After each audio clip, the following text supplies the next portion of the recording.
Hi. Hello. Hi. Hello. Hi. Hi.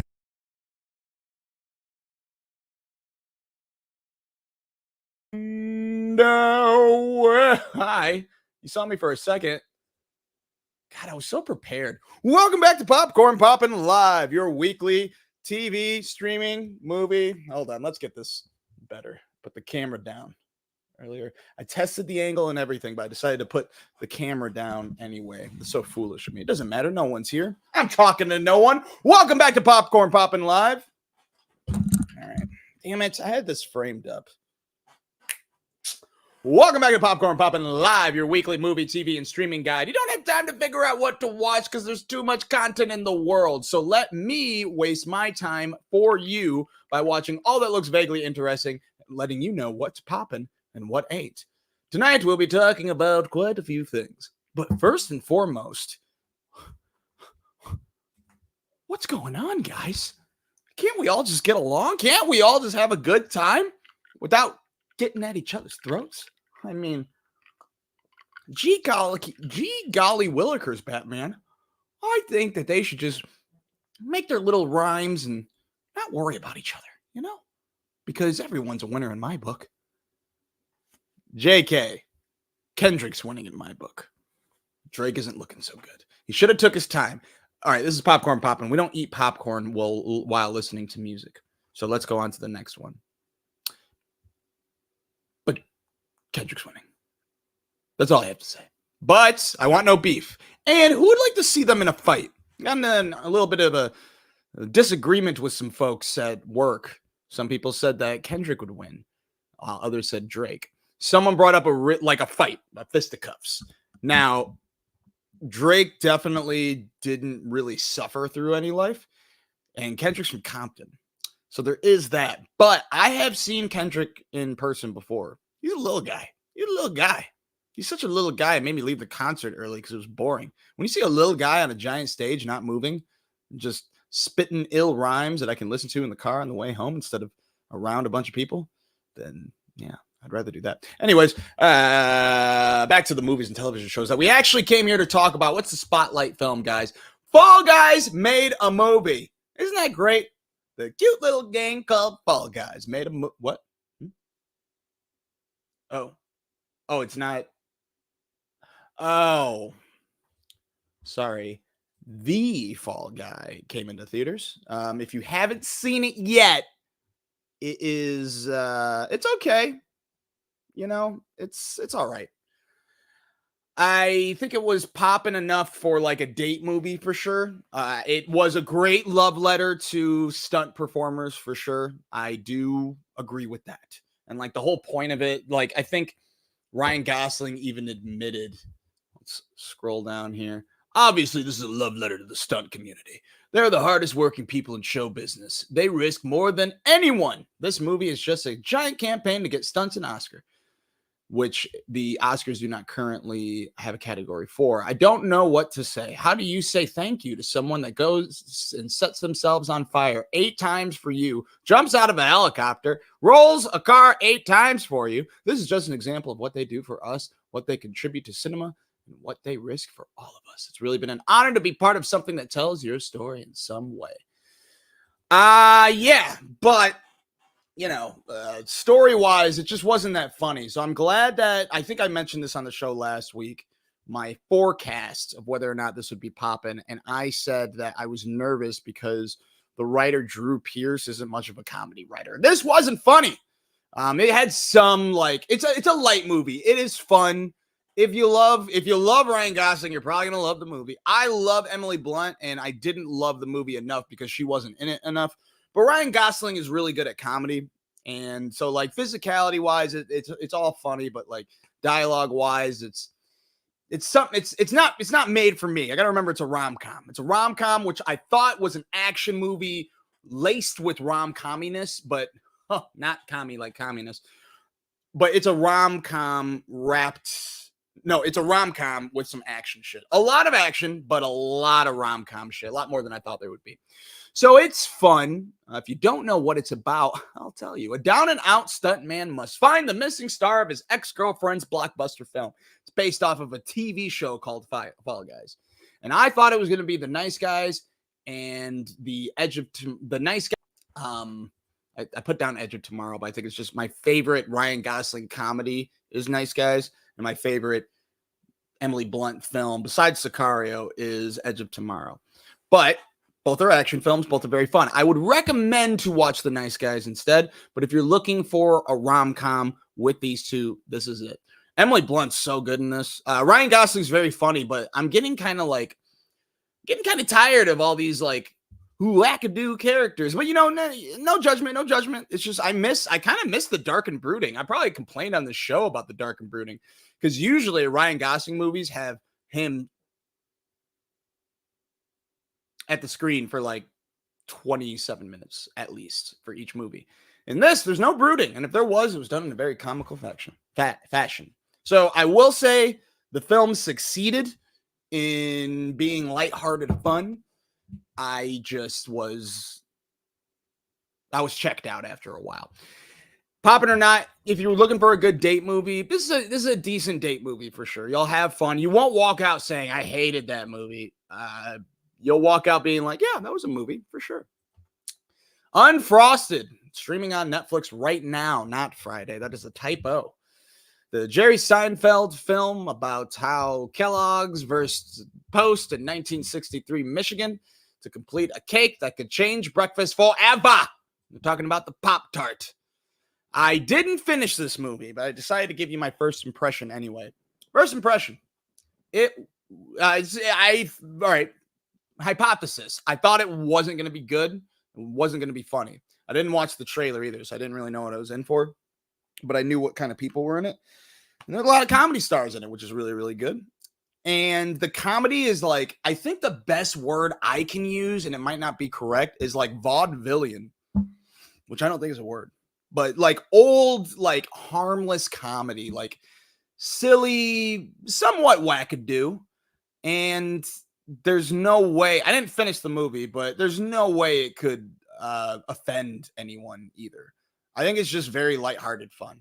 Apparently it's getting like bad reviews online, but I will say Jerry Seinfeld probably didn't make the movie with internet users in mind. He probably hates those internet users. In any case, Poppin' or not, I don't recommend it to everyone, but it's fun. If you like Jerry Seinfeld, check this out and see why he's doing it. And when you watch it, you'll be like, yeah, I see why he'd be drawn to this. I think comedians would like it if they like that old type of comedy. This is like a very, what's the word? Satirical wackadoo. I used that twice. Film made in the 90s, but made today. And it's fun. And it's got a lot of people in it too. Lots. So Poppin' if you want an easy comedy, if you love Jerry Seinfeld. Not Poppin' if you don't like Jerry Seinfeld and you don't like old type of comedy. If you're looking for a new comedy that's really good, like, in my opinion, Ricky Stenicki, but a bunch of people told me I was wrong. They said that they hated it. Some people loved it. Some people hated it. Anyways, it's not like super bad. It's different, older. Next, another chapter of Ye Old Cinema, where I watch at least one old, very, very popular film, whether it be one of the best films ever made, an iconic film, or something I just haven't seen that I always wanted to see, that I knew was pretty famous in the very least. This might include in the future films that aren't that famous, but I prepared myself for Kingdom of the Planet of the Apes, which is coming out on Wednesday. It says in theaters Friday. Don't forget, there's always Thursday showings, but they're starting to do even more special screenings for new films, like Kingdom of the Planet of the Apes. On Wednesday, they have a 7 p.m. showtimes in, I don't know if it's only AMC's or just a bunch of movie theaters, but I got my ticket because I love seeing movies in the middle of the week, so I don't have to sit around a bunch of people on the weekend. Not a fan. Anyways, I told you guys last week that I watched the original Planet of the Apes because I was trying to get through the saga before the new film. And I was always under the impression that the old films had its timeline and that these new films outside of the Mark Wahlberg, Tim Burton Planet of the Apes, the ones with Andy Serkis, Rise of the Planet of the Apes, Dawn, War, and the upcoming Kingdom, I thought those were a prequel to the old films. I decided to just keep watching those old films. That's why I don't have much to review really after this at all. Well, some television. But I've been preoccupied watching all of these because, I live a life. And also, I thought I was going to like quit halfway through, but I like these films. They're really fun. I just watched, fun isn't the right word, because shit gets like really dark a lot of times in the saga. But I watched, which you can too, on Stars or on Hulu or through Disney Plus if you have Hulu, which is what I'm doing right now. I don't know why. Anyways, you can watch the whole saga through Stars or Hulu. And I watched Planet of the Apes, Charlton Heston, the sequel, Beneath the Planet of the Apes. Then the third one is Conquest of the... Third one is Escape from the Planet of the Apes. Fourth is Conquest of the Planet of the Apes. And the fifth and final old Planet of the Apes movie is Battle for the Planet of the Apes. And all of the ones that came out after that were much lower and lower budgeted and were skewered by critics as they went on. I like them all. And I do think that 2 or 3 might be my favorite. I know I talked a little bit of shit about the first one because I knew the main thing was the main 2 things. It's a world conquered by apes, and this guy finds out he's on Earth. And I thought, yeah, no shit. They're apes. Do you think there are alien apes? That's silly to me. I'm not a scientist, though. I don't know how possible that is.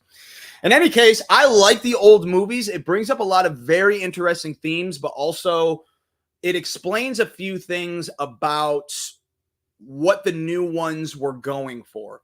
And we'll go more into depth about this next week, but just know that these new, because a couple people asked me today when I told them that I've been watching these films, these new movies are more of a reimagining of the old saga, starting with the 4th movie, which is Conquest of the Planet of the Apes. That's it. I know I sound nerdy and whatnot, but it's interesting to me that it's really the 4th one and on.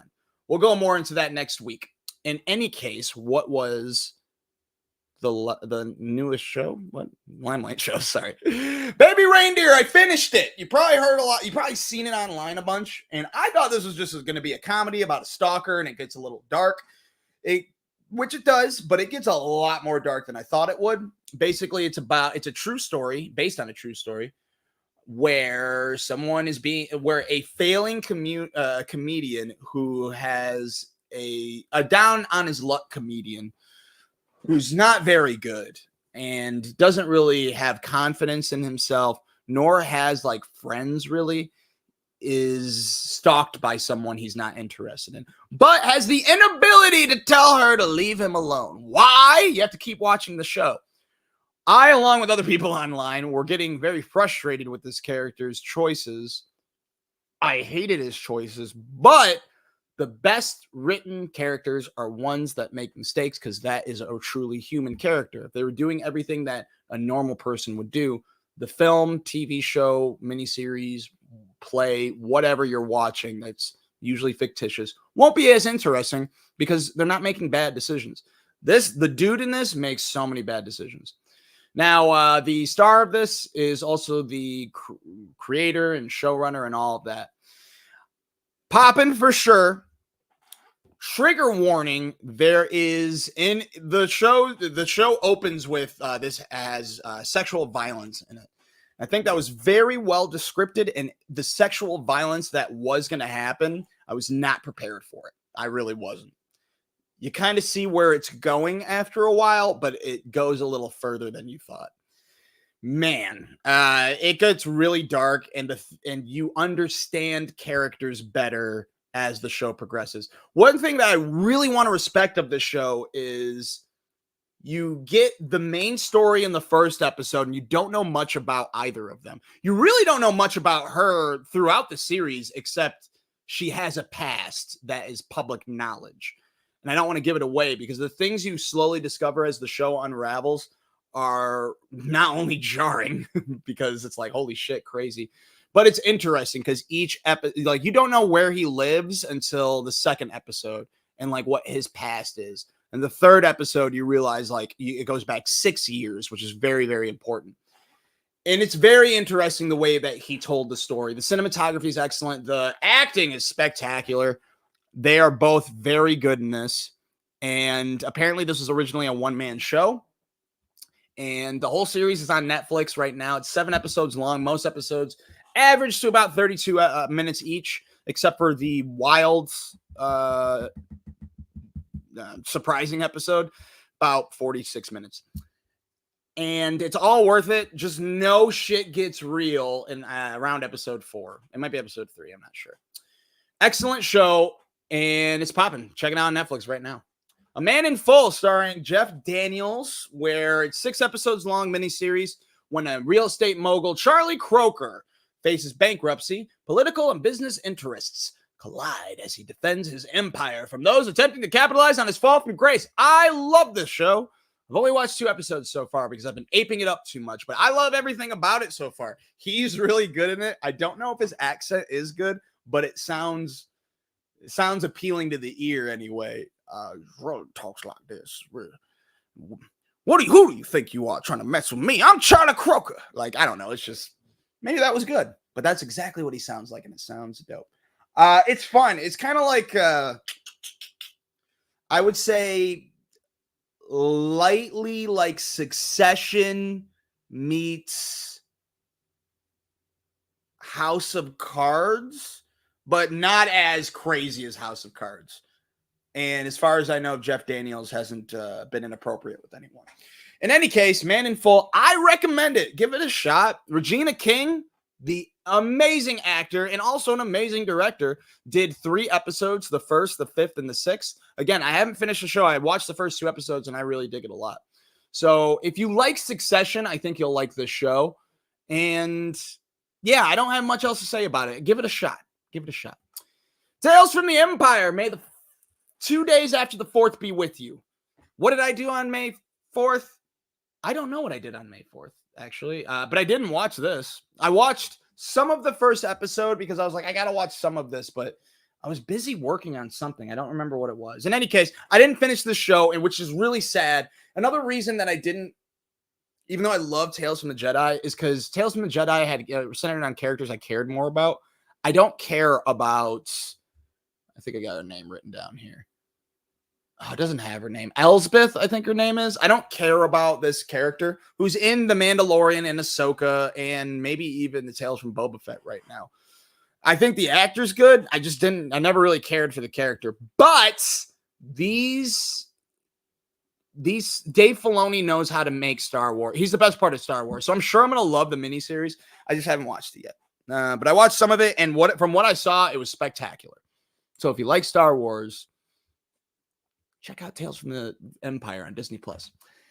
All right, in news. What news? I'll tell you what news. Here's the newest photo for the new Superman film by James Gunn. This is our new Superman in the new DC universe, which this film isn't dropping till next year, so I thought this was a little early to do. Is it just me? I mean, maybe we've always, like, how long before Dark Knight did we show a picture of Heath Ledger? Maybe it was like a year. I can't remember. But obviously this isn't Heath Ledger-esque. But, I don't know. Let's see. White guy looks exactly like Henry Cavill, who looks exactly like Brandon Routh, who looks exactly like Christopher Reeves. I like the S. I'm not a big Superman guy. The only reason I wanted to bring this up is because usually when you see Superman, you see like this looking up. This Superman, not only do we see shit going on in the background, but he's putting on a boot, getting ready to go out to work, looking very depressed, looking down. And I think that's different. We've never seen a still like that, especially for a character we haven't met yet. You know what I mean? Like, hey, how are we going to introduce this person? And this is a powerful photo in the sense of like, this guy's just going to work and he's not very happy about it. I don't know. I kind of like the approach. I think it's different than how we've revealed people in the past. I'm not sure how we've revealed Superman in the past, but I dig this. I don't know what that pink shit's going on in the back. It looks like some Ghostbuster shit, but we'll see. Next, Sean Levy, the director of Wolverine and DeadPool, claims that no prior knowledge is needed to enjoy Wolverine and Deadpool, or Deadpool and Wolverine. It better be called Wolverine and Deadpool, but I think it's called Deadpool and Wolverine. I find that interesting. I think when people hear that, they're going to think, oh, we're not going to have any connection with the MCU whatsoever. Yeah, you know that there's going to be a shit ton of Easter eggs. It's just you don't need to watch Deadpool 1, 2, and all of the X-Men to fully understand it. But you probably should. I'm going through X-Men animated series right now. Actually, I got it on a pause, and so I'm getting through the apes, but I'm excited. It's coming out in July. Speaking of Hugh Jackman will be Robin Hood in The Death of Robin Hood alongside Jodie Comer. I don't know when this is coming out. I've never been a Robin Hood fan, but I do like me some Hugh Jackman. And Jodie Comer's dope, dude. If you haven't watched Killing Eve, check it out. It's a chick from Free Fall, Free Guy. And that is a still from Ben Affleck, Matt Damon, Adam Driver. What's that movie, guys? There's 2 people in this room. Let's see if anyone knows it. What's that movie called? I gotta look it up. Jodie Comer. I forgot I was looking up. Matt Damon. Last Duel. Yeah, it was a really, really, really good movie. I highly recommend it. Anyways, they're coming out with a movie called Death of Robin Hood, releasing sometime. Next up. You're all going to agree, and I do have some thoughts about this that kind of makes me like understand why everyone doesn't love Thor, Love and Thunder. Thor, Love and Thunder was the last time we saw Thor. People didn't like it. I fucking loved it. People thought it was too funny and I loved it.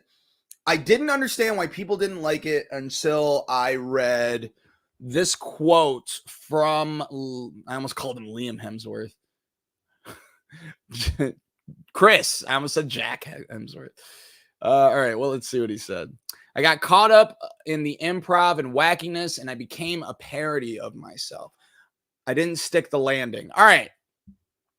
Now, I know what he's saying, and that makes me understand why you guys didn't love Thor as much as I did. I fucking loved Thor.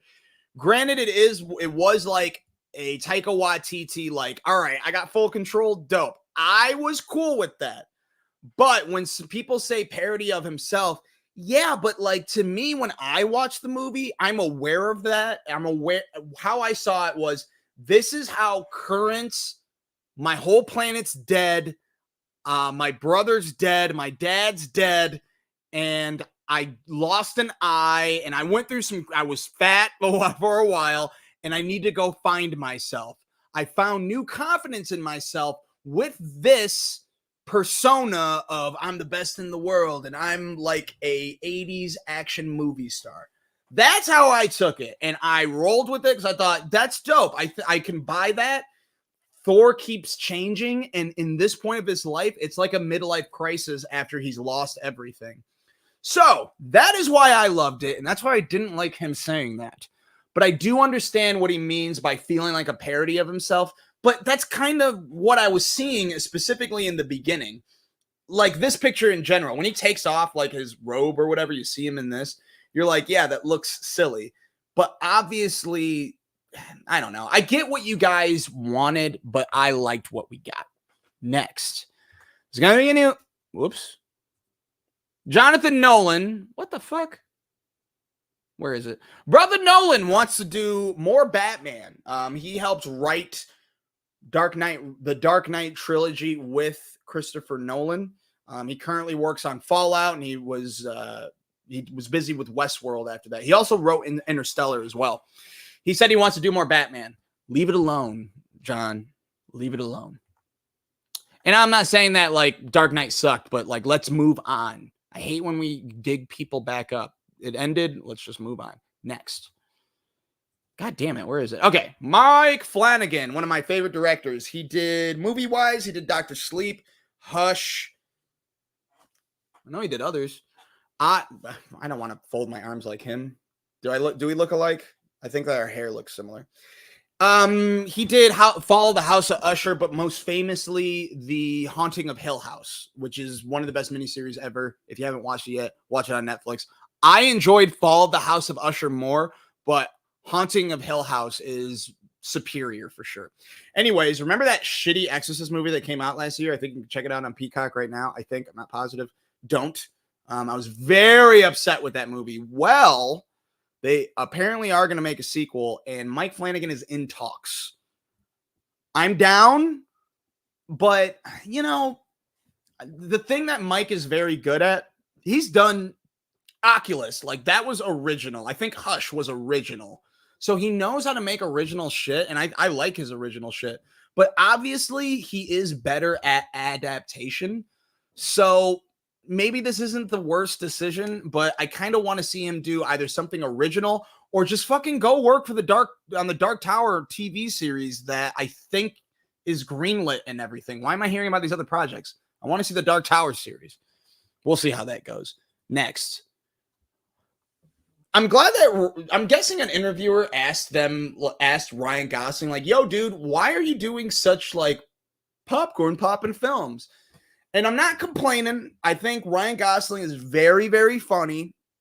And Barbie definitely showcased that. Nice Guys, that's where I knew. Also, what's that one? Lars and the Real Girl. Like, he's very good at comedy. He's always been very good at comedy. But he's been doing a lot of like big blockbuster films, Barbie and Fall Guy. I was shocked at Fall Guy. I was like, you just did Barbie. You're not going to do something a little more dark in between? Apparently, he might not do it for at least a really long time. To quote him, I don't really take roles that are going to put me in some kind of dark place. I think La La Land was the first. It was sort of like, oh, this would be fun for them too, them being his family. Because even though they're not coming to set, we're practicing piano every day and we're dancing and we're singing. Basically, he was saying he's taking roles for his family. I took out a lot of quotes because he had a lot of interesting quotes, but now when he takes a role, he needs to think about his family and like what kind of mindset he's going to be in. Because if you're a really good actor, you're trying to get into a character role, you need to kind of put yourself in that character's mind. I know, because gonna have a Rick Glassman moment. Hey, yeah, you know a lot because you won this award. Yeah, that's right. Thank you, Best Actor Award of 2009. Oh, yeah, no problem. Don't you think you're kind of living in the past, right? Yeah, so you got to be in a dark spot. He doesn't want to be in a dark spot anymore, so he's taking more fun jobs. That way he can come home to Eva Mendes and the kids and be fun. Next. Not that. All right. Nathan Fielder and Emma Stone, the stars of The Curse, which is on Paramount Plus right now. I cannot recommend you to watch it enough, even though it is unenjoyable to watch. It's one of the best shows ever made. They are working on another A24 project soon. I don't think they'll be starring in it, but yeah. Leah Guerrero, who I think you must have gotten Best Singer. You must have, but yes. Never forget. I need to showcase this more. This needs to be a character on the show. We are getting sketches soon, by the way. Anyways, where are we at? Nathan Fielder and Emma Stone. Apparently, they're working on a true story where it's called Checkmate, which sees... Oh, this is about the book. So this is based on a book, which is based on the true life of someone. It's a biggest scandal in history of chess, focusing on the generational battle between Grandmaster Magnus Carlsen and the young bad boy of chess. If you're looking for bad boys, this is the young bad boy of chess himself, Hans Niemann. The latter was accused of cheating in one of the pair's head-to-head matches, which became an all-consuming scandal in the world of chess and beyond. Interesting. Collision of tradition and innovation in the game. So yeah, that I think that'll be dope. Nathan Fielder is attached to direct while Emma Stone will produce. No word yet if they'll take roles in it. I'm assuming not, but dope. I love The Curse. You guys got to watch it. It's so good. Okay, cool. That's funny, Leah, because Leah Guerrero, best singer ever that I know, was on American Idol too. And she won Best Singer. She won one of these. And you better showcase that every once in a while. And it is a real Oscar. I keep it by my bedside. I did it as decor for Popcorn Poppin'. But now the angle's more over here, and I forgot it was over there. That's probably a lie. I probably look at it every day and be like, I am the best actor of 2009 and beyond. Next, Rosemund Pike joins Now You See Me 3. I don't think these movies are they're not that bad, but they have so many stars in them. I can't stop watching. When I heard about 3, I'm like, if Mark Ruffalo's in it, I'll watch it. Now I found out Rosemund Pike's in it. All right, fine, I'll watch it. Even if Mark isn't. If Lizzie Kaplan's in it, I'm going to watch it. Next, Janelle Monae and Missy Elliott joined the Pharrell Michelle. I think it's Michelle Gondry. Michelle Gondry did Eternal Sunshine of the Spotless Mind, amongst other really great films. That's just the most famous. But Pharrell, I think it's slightly based off his upbringing. It's a musical film, and Janelle Monae and Missy Elliott are going to be part of it. This album is going to be fucking dope. I don't care for musicals, but I'm excited for this one. Next, Paul Walter Hauser from Grand Rapids, Michigan, has a really good fucking agent. If you haven't seen him before, check out the miniseries. I always bring this up, and I can't remember what the miniseries is called. In any case, this guy's from Grand Rapids, Michigan, so we should, show him some love. He's going to be in the Naked Gun movie and in Fantastic Four. It's pretty dope. Good shit, dude. You need to be more of a household name, and that's what I'm trying to accomplish with this platform. Next, Art the Clown will terrify theaters once again on October 11th for the U.S. opening of Terrifier 3. Very exciting. Check out All Hallows Eve, which I haven't seen, but apparently that's kind of like anthological, but Art the Clown is in that. Terrifier 1 and Terrifier 2. I still haven't seen Terrifier 1, but Terrifier 2 was so good that I was like, I got to watch these movies, but I'm kind of waiting until Halloween. I'm waiting till right before, when I heard there was going to be a Terrifier 3, I'm like, I'm going to wait to watch 1 and All Hallows Eve until right beforehand. I think I'm going to solidify that 2 will be my favorite until 3, because I hear 1 it has a different, maybe it's either more comedic tone. I'm not sure. If you do know, let me know. Next, Jeff Bridges sticks with Tron Ares. I don't care for Tron. I can't believe they keep making these movies. He looked like a Muppet, and I think that's his words, not mine, in the last Tron. But we are getting better with technology. Just stop doing the deep fakes. We're not there yet. And this will probably, actually, you know what? With AI and everything, it's probably a good idea to make this movie. Next, Last Week Tonight will be on YouTube's. The first season, I think, is on there now, and the rest of the seasons will be joining you for free. We'll be joining YouTube as the weeks progress. Anna Sawai, which I'm probably mispronouncing. I've been raving about how great she is in Shogun, and I didn't rave about Monarch's performance. No offense, but her performance in Shogun was way better. A lot more to work with. She was in a K-pop group, which I did not know. Then again, I don't know K-pop. I told my grandpa this, and he goes, I'll do you one better. I don't know. I didn't know what K-pop was until I Googled it after you texted me.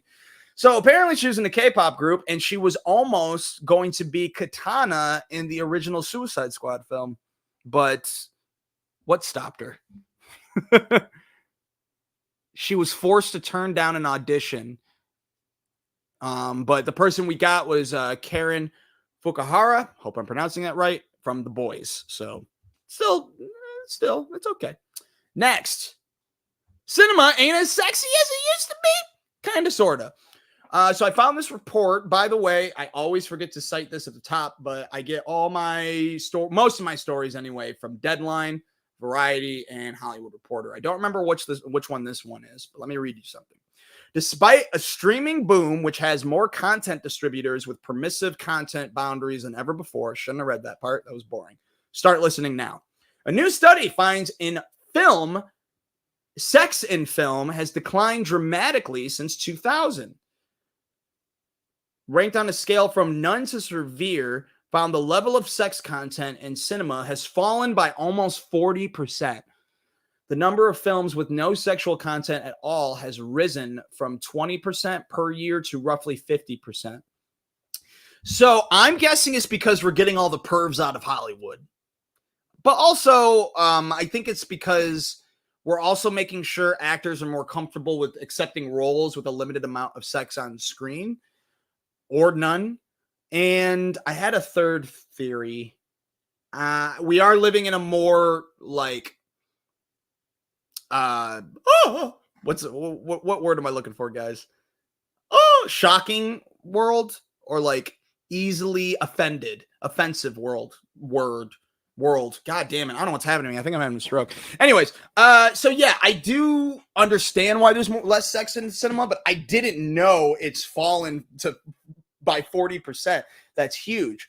Now, on the other hand, even though we're not getting as much sex scenes in quantity, the quality is more graphic than what was permitted in the past.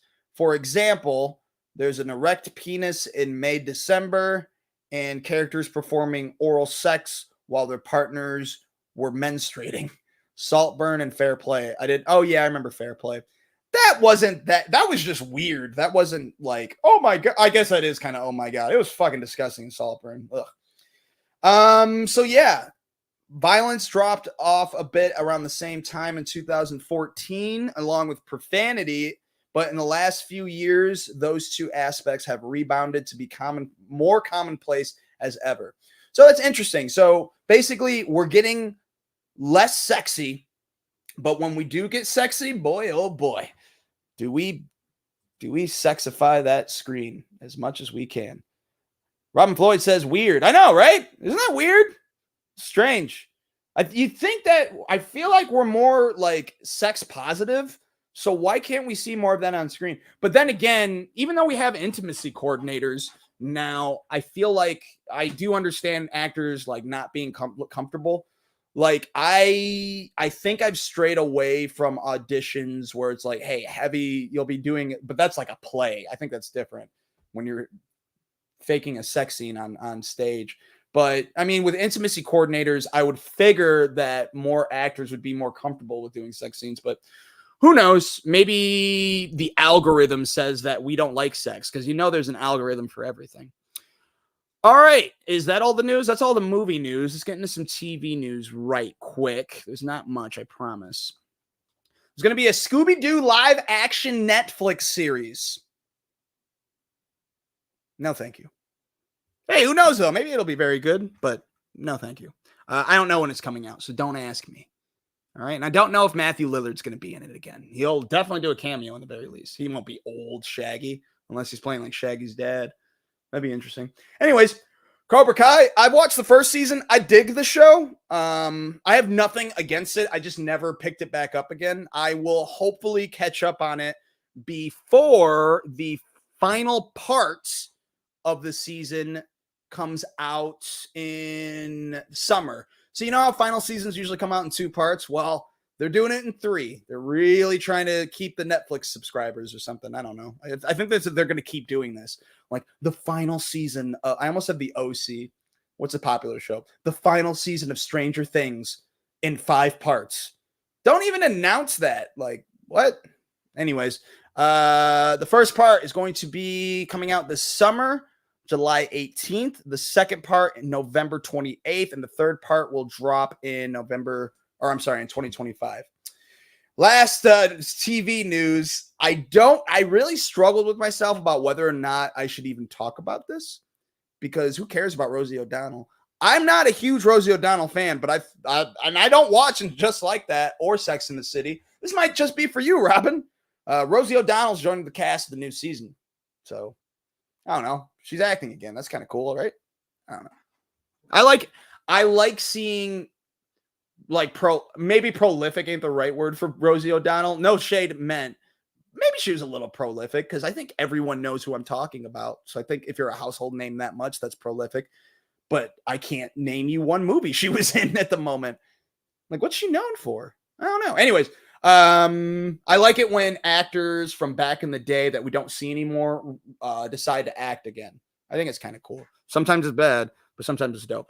All right, here's what I'm watching right now that I've reviewed before, but I'm just reminding you that I'm watching again. So, The Scare. Detective Dawn Reeve investigates the gruesome murder of a foster home mother in 1990s Los Angeles. Last week, I told you I was really digging this show. I have 1 episode left. I retract my Poppin score. The second half of the series is not very, for me, this whole show is in my opinion. This isn't fact, but in my opinion, The Scare is very bad with the scaries. I don't think it's very good. Leah Guerrero says Rosie O'Donnell is known for her talk show. I don't even remember that, though. I feel like everyone that's like Rosie O'Donnell had a talk show. I remember, I almost said Jessica Jones. Who am I thinking of? White lady, bangs.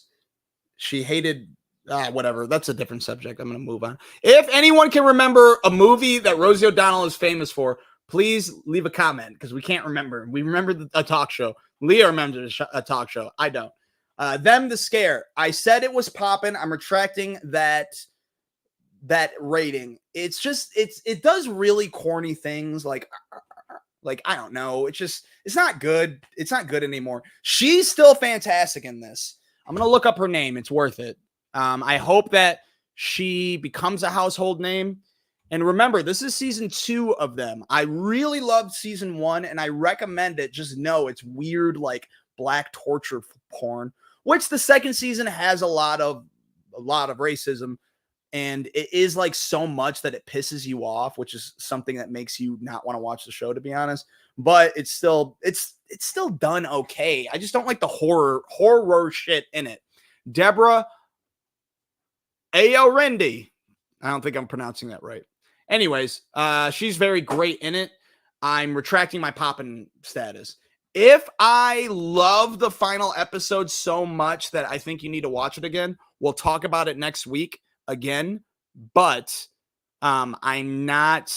It's not Poppin. It's not Poppin. Before we go on to the next one, Leah Guerrero says Harriet the Spy. I never watched it, but that's the one with Buffy's sister, right? I used to know her name. I don't know it anymore. I know what you're talking about. I never watched it. But I think that counts still. Robin Floyd says she was in Now and Then. I never saw Now and Then. Or ever, or Then Again. Then Again, I never saw Now and Then. You get it. I'm missing out on Harriet the Spy or Now and Then. Probably Harriet the Spy because you said Harriet the Spy. Probably both. I'll watch them both. I don't know about Harriet and the Spy. I think it's a little too late for that. But, I mean, maybe. Who knows?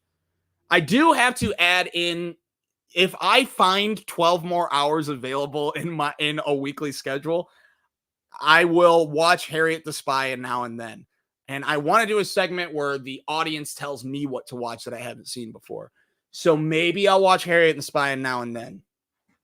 I don't know. Not surprising that I haven't seen Now and Then. Why? Oh, yeah, no. Why would I watch that? I mean, I don't know. I watch them all. We got to move on. I appreciate the back and forth, but I feel attacked. I don't like it.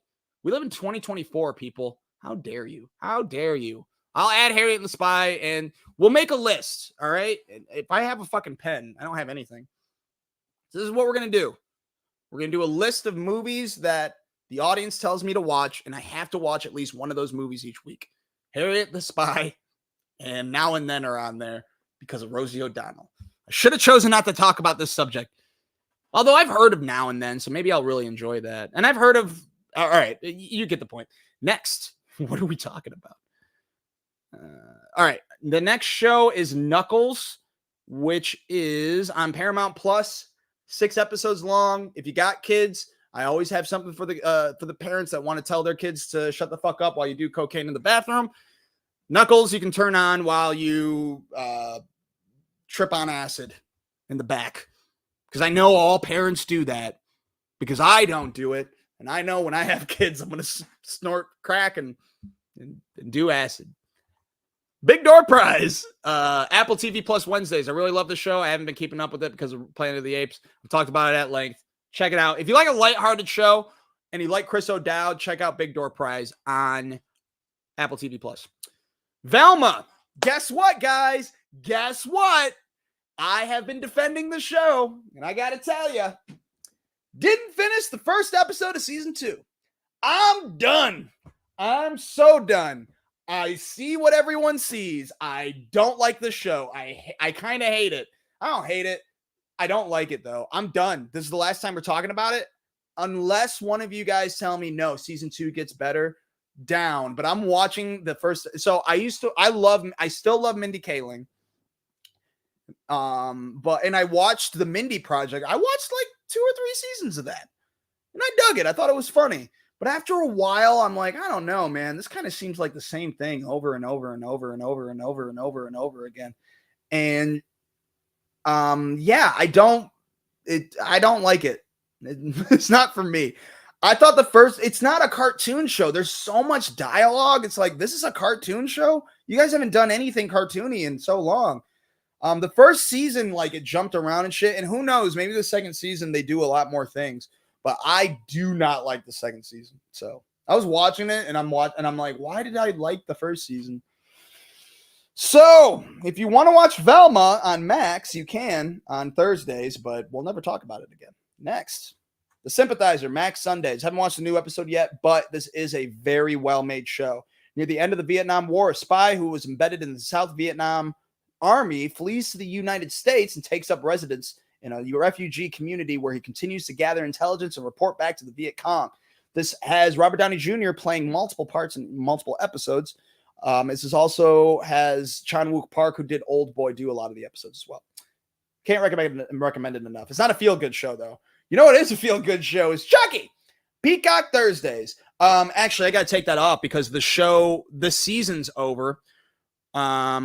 And I haven't watched the final episode yet. But if you want to watch the final episode, then come on down to Watch Party this Saturday. It's my last night hosting the Watch Party, at least for a while. We're going to be rotating hosts and changing the television show to a new television show to be announced on Saturday. We might announce it sooner because we're having a meeting tomorrow, and I think we're going to decide. But I'm pushing for The Boys in June. Until then, I think we're going to do old episodes of certain things. Like maybe that episode in Barry when he chases the little girl. Or the Brad Pitt episode of Dave. That would be dope. But we're all going to convene and we're going to talk about what to watch next Saturday at 10:30 p.m. But this Saturday, I promise you don't have to watch the show to understand what's going to understand any more than what we, the people that have been watching the show, understand.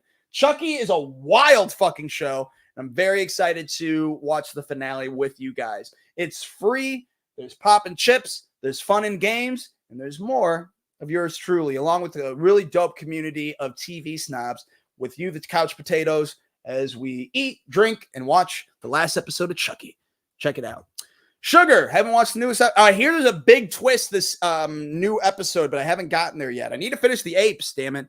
But if you like Colin Farrell and you like contemporary film noir, I recommend it. I will say, if you don't like Colin Farrell, but if you love film noir, check it out. But if you don't like Colin Farrell, I don't think you'll like the show. Why do I say that? Because I think I would have quit this show by now if it wasn't for Colin Farrell. So it's probably not good. Bad Batch. It's that show that I don't like talking about. But I'm going to finish it, damn it. I'll watch Tales of the Empire first. All right, honorable mentions of things that I haven't watched that you might want to watch that I didn't watch because either I didn't have enough time, more than likely, or I didn't think it was interesting enough for me to watch, but maybe you want to. What, Tony? Pray tell. Tarot. I really did want to watch this, even though I knew it was going to be bad, but I had no time to go to the theater again. I did. I had a point where I was like, I could squeeze in this movie. It looks awful, though. And according to the internet, it is awful, which makes me want to see it more. But when it comes out in streaming, I'll definitely check it out. It is about when a group of friends recklessly violate the sacred rule of tarot readings. They unknowingly unleash an unspeakable evil trapped within the cursed cards. One by one, they come face to face with fate and end up in a race against death. Sounds like Final Destination to me. Just saying. Poppin' or not, I'm guessing it ain't poppin', but I'm guessing it's fun. Jordan Colbertus, if you're watching, I know that you were very excited about this last week. Let me know if you watched it. Next, The Idea of You. I told you guys I was going to watch this, but I didn't. It looks too chick flicky for me, but I was interested because I love Anne Hathaway, and Michael Showalter is an excellent comedic actor who is a decent director. And I was very surprised he was doing this film, but it's Anne Hathaway is I don't know if she's middle-aged yet. She still looks amazing, but she has a relationship with a young pop boy That sounds like he's a teenager. An early 20s pop band boy who's super famous.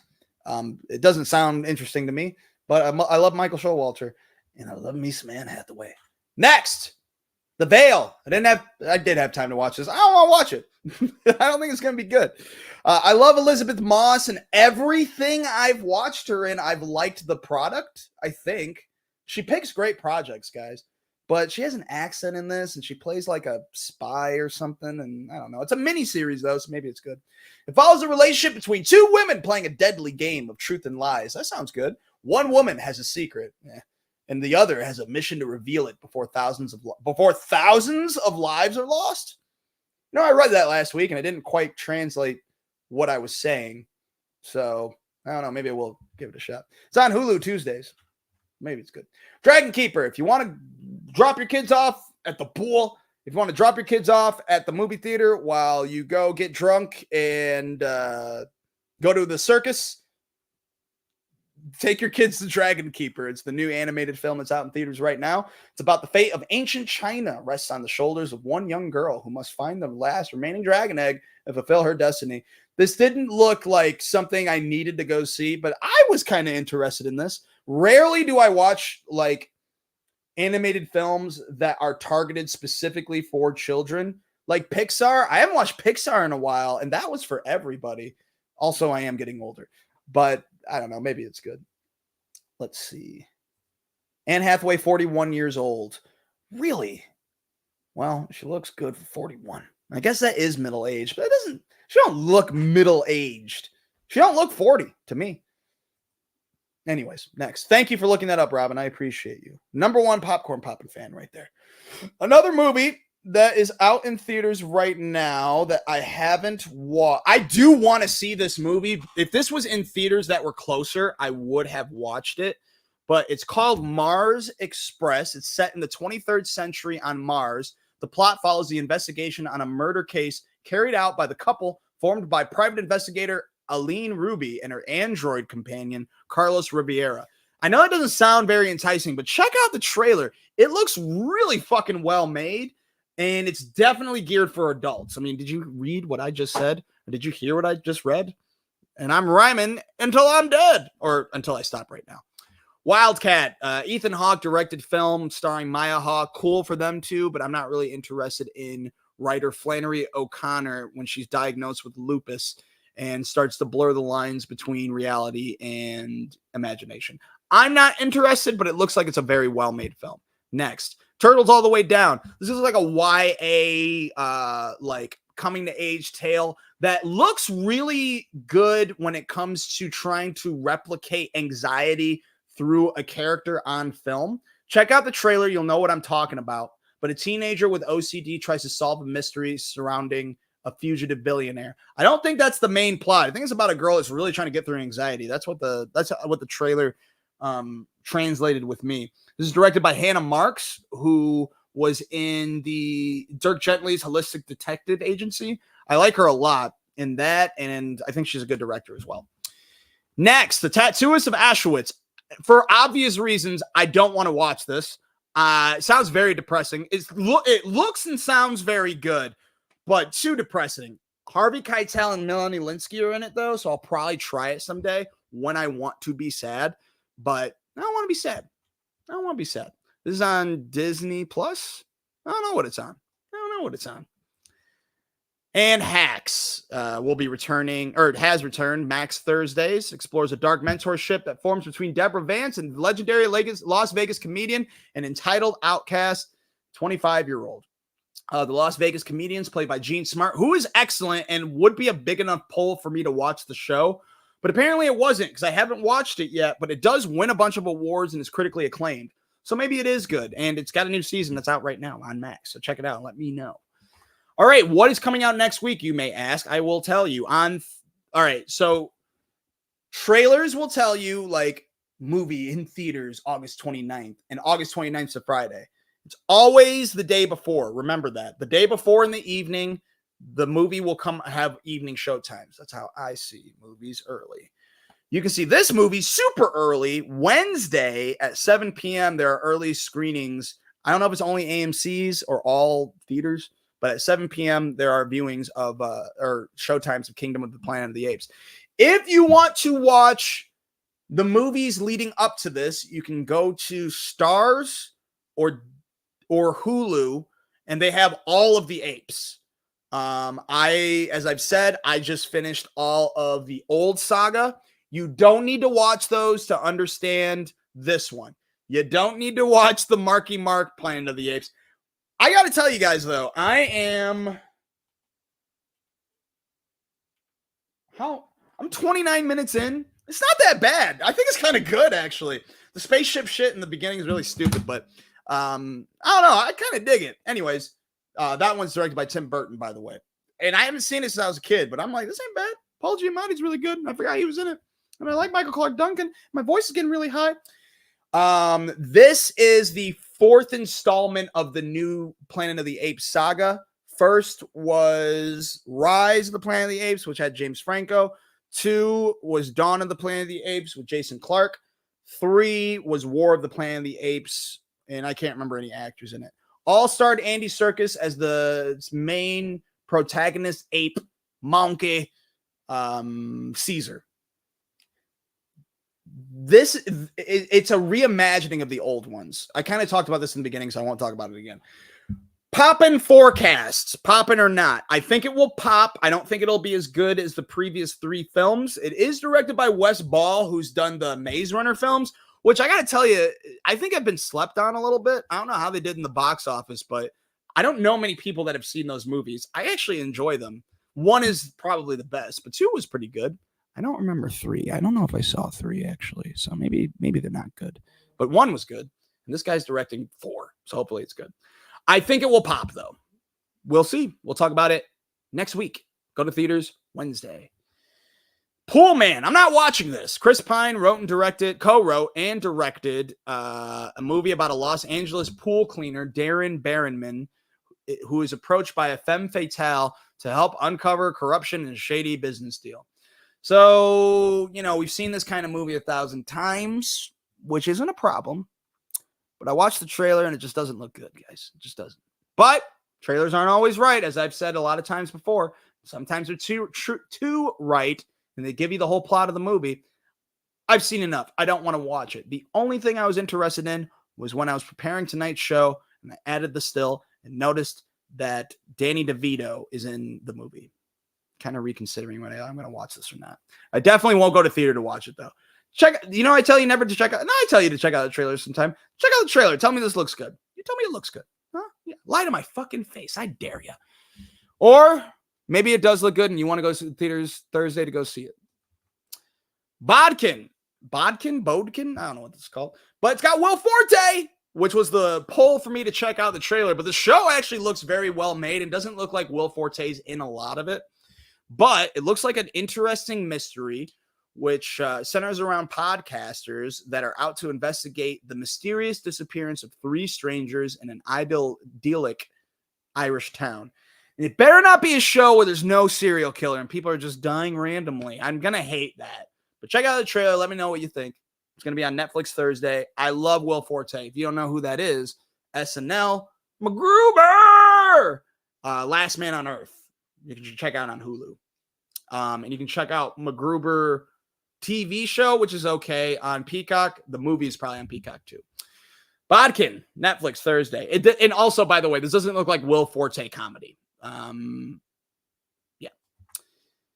Dark Matter is a television. I'll try this one out because I love Jennifer Connelly. If you want to talk about a middle-aged woman that doesn't look middle-aged and looks fucking fantastic, it's Jennifer Connelly.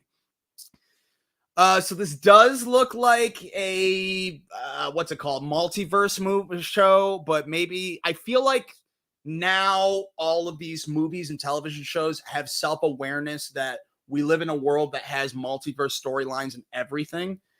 But I think that they're like, okay, we'll just treat it as a genre and not act like we're pioneering film with fucking, multiverse. Like, we know it's never been done before, multiverse. Yeah, we have done it. So hopefully they are aware of it. Jason Dessen is abducted into an alternate version of his life. To get back to his true family, he embarks on a harrowing journey to save them from the most terrifying foe imaginable, himself. Ugh, I don't know. But this does have Joel Edgerton, who's not only an excellent actor, but he's a fantastic writer and director. So maybe not director. I'm not sure if he directed anything, but I know he's written good shit. We'll see how it goes. Dark Matter, Apple TV Plus Wednesdays. The Chai, which I don't watch, will be on Paramount Plus Friday. It's resuming. And I don't watch Doctor Who, but Doctor Who will... I want to watch Doctor Who. I have watched it before. I dig it. There's just a lot of Doctor Who out there. But Doctor Who returns on Disney Plus Friday. This show I won't watch because I had my friend Blaze tell me, any male that's telling me, like, you don't watch it. Blaze has been watching Pretty Little Liars and Gossip Girl. Maybe he's only been watching Gossip Girl and not Pretty Little Liars. I think I did get confused. So I've never watched Pretty Little Liars, but I've always, because it's obviously not for me. But I like the storyline of girls trying to figure out who a murderer is. Sounds horror, right? I've seen trailers for this version of Pretty Little Liars, and I'm like, this kind of looks good. And I've only heard terrible things. I've been seeing trailers for the second season, and it looks kind of good, but doesn't look like it's for me. I might watch it, though. I don't know. You let me know if it's good. But I've only heard bad things from the internet and people I know. So I'm like, nah, I'm not going to risk it. Next, show I won't be watching, the second season of Interview with the Vampire, which premieres on AMC Plus Sunday, and The GOAT, which is a new... I'm not going to watch this, but I figure there might be some Daniel Tosh fans. There's definitely reality TV show fans out there. And he's hosting a new reality TV show where he gets other reality TV show people, and they, I think, go for money from what I'm seeing. I doubt that they're trying to pull him off of a unicorn or a goat. Oh, it's a goat because the show is called The GOAT, Tony. Act like you didn't hear that. Thank you so much for tuning in to Popcorn Poppin'. If you haven't done it yet, please subscribe to the YouTube channel Jermaine Higgins Presents, and be sure to check out Watch Party Saturdays at 10:30 p.m. This Saturday, we'll be watching Chucky, hosted by me, Popcorn Poppy. And please share, please like, please subscribe, and please continue being dope. I really appreciate you. Kane Fowler said, okay, Deed, Tosh is back. He's back. And I will learn my animals. And also, got to tell you, Kane, when you call me Poppy, feels weird. But then again, my name's Popcorn Poppy, so I really got to roll with it. Also, let me know. I think I should start doing this at 7:30 because a lot of people just tuned in out of nowhere. And it was just 0 to 2 the first half hour. So I think I'm going to start doing this at 7:30. All right. Farewell. Good night. I love you all. If you are just tuning in, I'm ending the show, but you can watch it on the YouTube channel. Make sure you subscribe. Peace out, Girl Scouts.